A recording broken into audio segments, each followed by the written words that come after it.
হ্যাঁ, কেমন পানছে দেখলে গো মা, নতুন বউর সুটকেসে তো একটাও ভালো শাড়ি নেই। বলে হ্যাঁ বৌমা, তোমার বাবার বাড়ি থেকে আসা সুটকেসে তো ভারী গয়না ছাড়ো একটা ভালো শাড়িও দেখলাম না। তোমার মামা বাবু আছেন বটে, দেখে তো মনে হচ্ছে আমাদের তনুর ঘরে তোমায় চাপিয়ে দিয়ে হাফ ছেড়ে বাঁচলেন। দোহাই লাগে মা আপনার, এ কথা বলবেন না। মামা বাবু তার অভাবের সংসারে আমাকে যথেষ্ট পরিমাণ আদর যত্নে বড় করেছেন। মা বাবা না থাকার যে কষ্টটা, সেটা কখনোই আমাকে বুঝতে দেয়নি। যেটুকু ছিল সামর্থ্যের মধ্যে তা দিয়েই আমার বিয়ে দিয়েছেন। মামা বাবুর মতো মানুষ হয় না মা।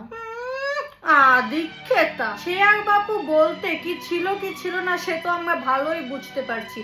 তা বলি বাজার থেকে ঠিকই তো বড় মাছটাই তুলে আনলো। তোমার মতো মেয়ে আমার তনুর জন্য ঠিকই তো খুঁজে খুঁজে আমার তনুকেই বের করলো। কি রে বল না।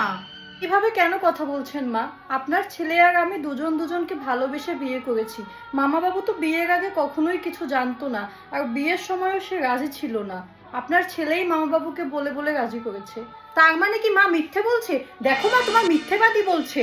দাদাকেও বলি যা, কি ঘাড়ে নিয়ে বয়ে চলে এসেছে। এ তুমি কি বলছো ঠাকুরজি? থাক বৌমা, আমার মিথ্যেবাদী বলা। আজ আসুক তনু, আজ তোমার একদিন কি আমাদের একদিন। এই সংসারে হয় তুমি থাকবে, না হয় আমরা। কি রে বল? এটা আমি নিলাম গো।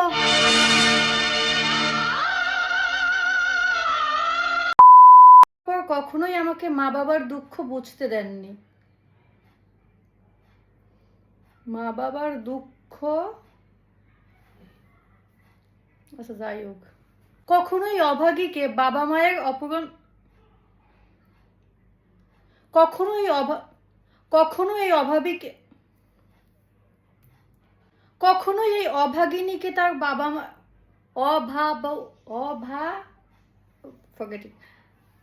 দুঃখীকে, ওকে, কখনো এই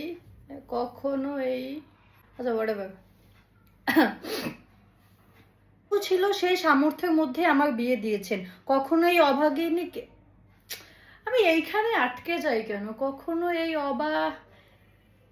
আচ্ছা এটা কি অভা, কখনো এই গরিবকে, দুর্ভাগাকে, ওকে, অভাগিনী, কখনো এই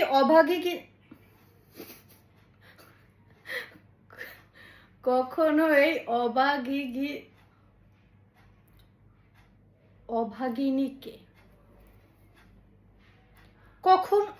কখন এই অভাগিনী একটা